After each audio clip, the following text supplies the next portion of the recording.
Wa majari tafakkur katsirah. Jalur untuk bertafakkur banyak sekali. Dibahas satu-satu. Faminha di antaranya at-tafakkur fil makhluqat allati minhal ardu was samawat. Bertafakkur dalam keajaiban makhluk-makhluk Allah, di antaranya bumi dan langit-langit. Wal hayawanat, begitu juga makhluk hidup, baik itu manusia, binatang, semut, cacing dan lain-lainnya. Wa asnafin nabat, bermacam-macamnya pepohonan, tanaman.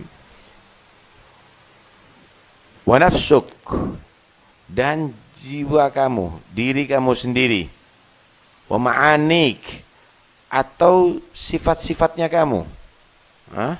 Wa jami'at zaik, dan seluruh organ tubuh kamu.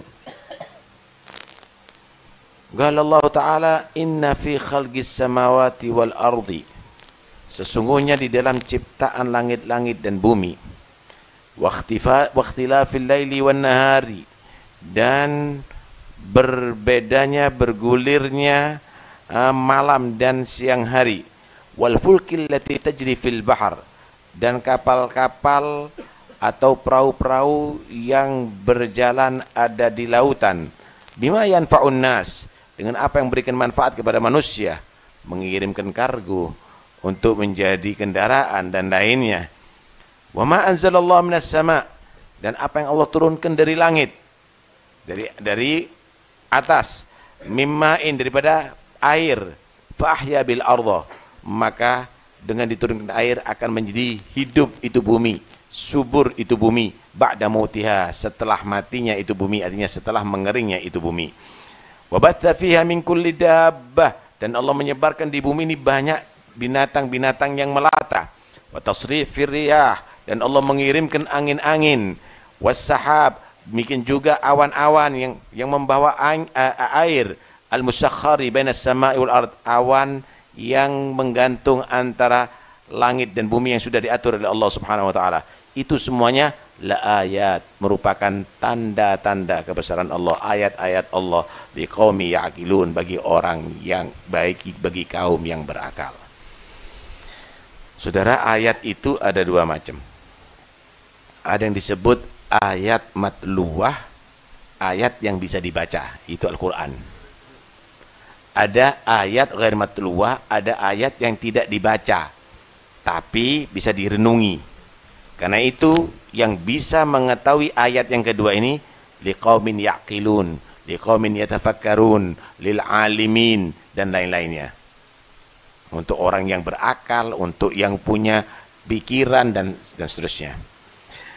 Allah ngasih di sini, sesungguhnya di antara yang Allah ciptakan di langit dan di bumi, ini tidak terperinci semuanya ya, lebih daripada itu. Inna fi khalqis samawati wal ard, yang ada di langit dan yang ada di bumi ini tanda kebesaran Allah. Kalau Anda melihat bumi, maka di bumi ini ada bukan hanya tanah, bukan hanya batuan, bukan hanya pasiran, itu atasnya. Ada gita'un mutajawirat. Di dalam bumi ada besi, dalam bumi ada emas, dalam bumi ada perak, dalam bumi ada berlian, di dalam bumi ada permata, dalam macam-macam ada di situ. Belum lagi dalam bumi tadi itu ada gas, ada bensin, minyak, ada macam-macam. Ini di bumi. Anda ambil minyak dengan air, nggak akan bersatu. Tapi bagaimana Allah jadikan satu, ada di bumi yang satu, di bumi yang satu. Di atas bumi, di dalam bumi ini ada air, sumber air. Tapi di dalam bumi ini juga ada lahar yang panas. Api dengan air, Anda gabung nggak akan bisa bersatu. Tapi bagaimana Allah jadikan satu, panas dan dingin ada di dalam bumi? Di bumi ini ada tanda-tanda kebesaran Allah di dalamnya. Kalau kita mau berpikir. Kalau Anda naik di atas gunung, sejuk hawanya, rindang pohon-pohonnya, hijau royo-royo, bunganya, buahnya luar biasa. Tapi di dalam bumi itu ada lahar yang sangat panas yang bisa membakar semuanya. Bagaimana hawa yang sejuk tadi itu, ternyata dalam bumi ada yang membara di dalamnya, saudara. Begitu juga bagaimana lautan, air. Tapi bagaimana tersimpan dalamnya minyak yang tidak mungkin akan bersatu dengan air di atas. Tapi bagaimana Allah menyimpan itu semuanya. Subhanallah. Di bumi banyak tanda-tanda Allah subhanahu wa ta'ala bagi orang yang berakal. Di langit kalau Anda melihat ke atas, Anda melihat bintang yang jumlahnya bermiliar-miliar. Anda melihat matahari yang dengan satu matahari tadi itu dunia ini menjadi terang benderang. Ini lampu ini terang, saudara. Tapi kalau sudah siang hari ada sinar matahari, terangnya lampu ini ketutup semuanya. Antum bisa bayangkan berapa watt itu kekuatan matahari. Kalau Anda mendekat dengan lampu ini dalam jarak tertentu 10 cm, Anda akan panas. Bahkan sekarang pun kadang-kadang kita merasa ada panas karena sinar lampu ini. Padahal jaraknya kita cuma hanya beberapa meter. Wakif, matahari yang ada di sana, kita merasa panas ada di bumi. Padahal jutaan mil jaraknya dengan bumi. Ada di atas langit banyak tanda-tanda Allah subhanahu wa ta'ala. Waqtilafil lail wan nahar, perbedaan siang dan malam hari. Saudara, Anda sekarang malam, ada di beberapa tempat masih siang. Di sini gelap, di sana terang benderang. Bahkan ada yang di sana siang dalam beberapa bulan, malamnya dalam beberapa bulan. Ikhtilaful lail wan nahar. Subuhnya di sini jam sekian, subuhnya di sana jam segitu. Zuhurnya jam sekian, zuhurnya sana di segitu. Ikhtilaful lail wan nahar. Bagaimana Allah atur itu? Itu semuanya. Dari malam hari gelap menjadi terang dengan terbitnya matahari, gelap lagi. Itu adalah tanda kebesaran Allah subhanahu wa ta'ala. Wal fulki allati tajri fil bahr bima yanfa'un nas, dan bagaimana Allah subhanahu wa ta'ala menciptakan dengan mewahyukan kepada Nabi Allah Nuh, yaitu perahu yang memberikan manfaat kepada manusia. Ambil satu paku daripada di perahu tadi itu, Anda lemparkan ke laut, akan tenggelam. Tapi bagaimana itu perahu bisa membawa ribuan ton paku? Bisa membawa kendaraan yang begitu banyak, jiwa begitu banyak, memberikan banyak manfaat kepada manusia. Dan itu adalah Nabi Nuh, yang diperintahkan oleh Allah, anis na'il fulka, diperintahkan untuk membuat perahu. Nabi Nuh alaihissalam dalam waktu yang begitu lama berdakwah, 950 tahun, dalam waktu dakwahnya tidak ada yang beriman kecuali 80 orang, termasuk laki dan perempuan, tua dan pemuda dan bayi. Setiap berdakwah dipukul, berdarah-darah Nabi Nuh sampai pingsan. Bangun sadar dari pingsannya sambil mengusap darahnya, menyatakan Allahumma hdi qaumi fa innahum la ya'lamun.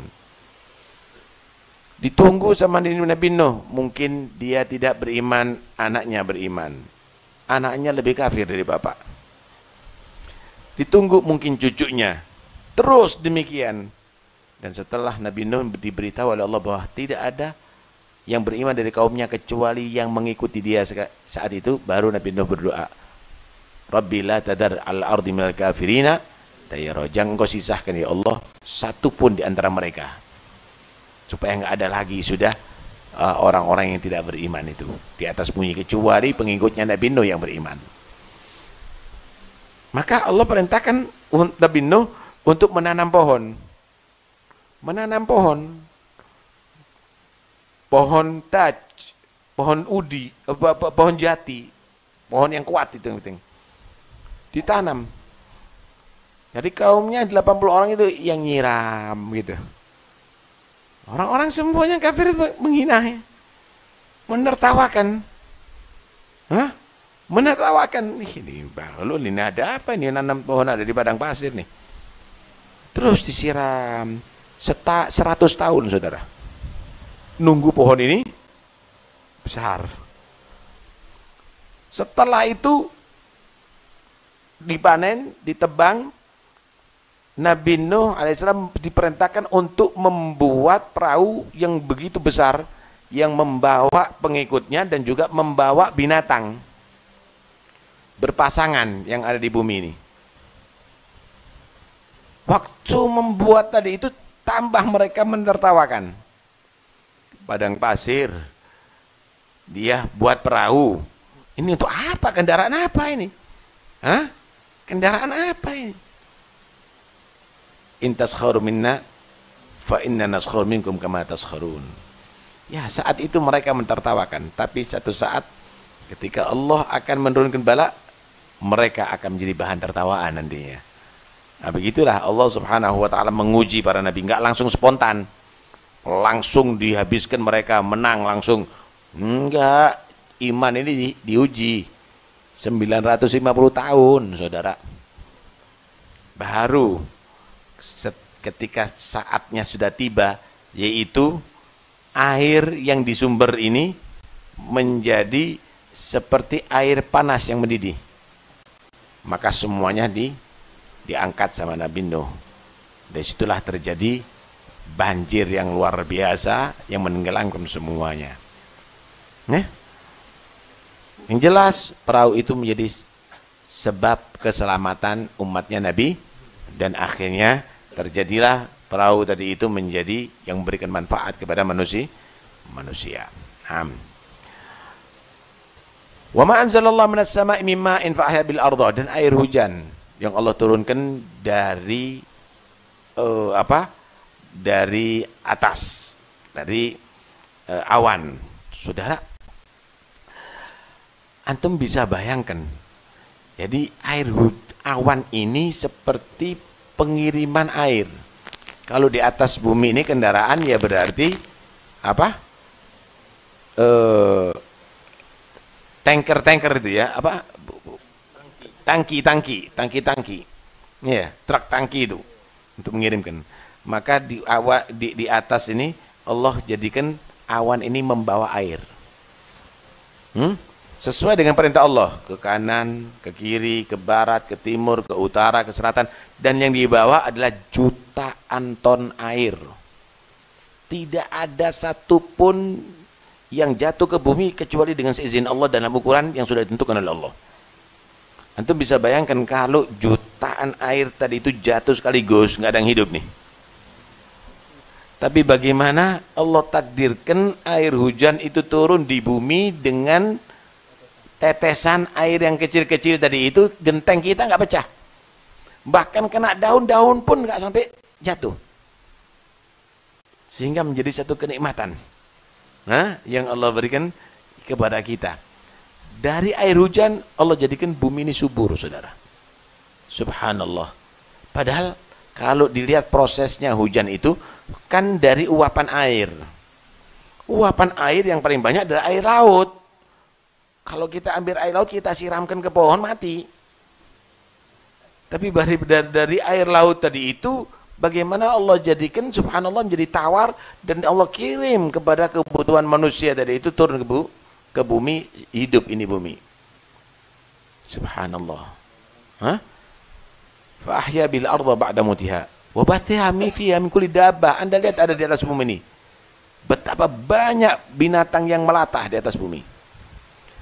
Ketika Allah ciptakan itu adalah bentuk yang terbaik bagi itu binatang. Jika tidak yang seperti kita saksikan, akan menjadi cacat. Misal gajah itu, iya, ukuran hidungnya panjang. Kalau ada gajah hidungnya tidak panjang, maka itu aneh. Cacat itu gajah. Kupingnya ya selebar itu, tapi kalau kupingnya seperti kupingnya kelinci ke bawah, nggak seperti kipas, maka aneh jadinya. Subhanallah. Anda lihat ini, makhluk ini. Jangan melihat makhluk yang lainnya. Manusia nih yang ada nih. Bagaimana sidik jarinya nggak ada yang sama. Allah buat. Antum lihat ini yang ada di sini sekarang ini. Bentuk bibirnya nggak ada yang sama, saudara. Bentuk hidungnya, alisnya nggak ada yang sama.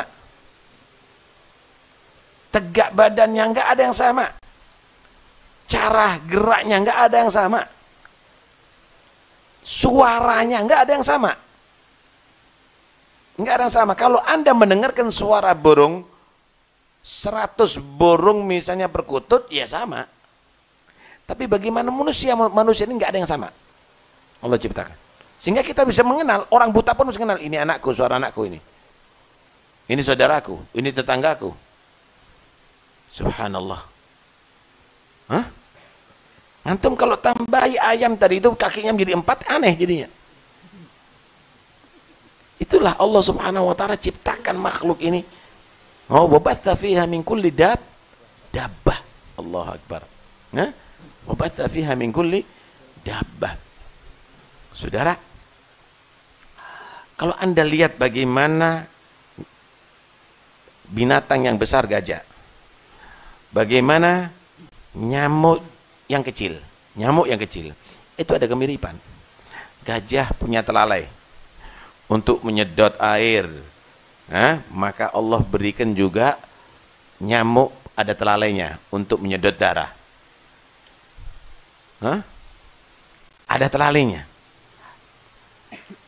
Antum bisa bayangkan bulu atau alat untuk jarumnya nyamuk tadi itu sekuat apa sih? Sekuat apa, saudara? Sangat kecil, mungkin lebih kecil dari rambut kita. Tapi bagaimana Allah beri kekuatan bisa menusuk kulit kita? Dan antum bisa bayangkan sekecil apa lubangnya untuk menyedot darah daripada tubuh kita. Subhanallah. Kalau Anda lihat bagaimana itu lalat. Allah berikan kepada kita mata. Kemudian ada ada bulu matanya. Sehingga kita kalau ada debu kita berkedip. Tapi kalau kita lihat lalat itu matanya gede. Kedua matanya besar. Kalau dikasih bulu nggak bisa kedip, saudara. Nggak bisa kedip. Tapi Allah jadikan ada 2 kaki yang berbulu selalu mengusap matanya untuk membersihkan matanya. Itulah keadilan Allah. Itulah keadilan Allah. Allah berikan kepada makhluknya. Itu untuk dipikir supaya kita mengenal kepada Allah. La ayat, merupakan tanda-tanda kebesaran Allah Subhanahu wa taala. Tapi ya kita yang penting lihat nyamuk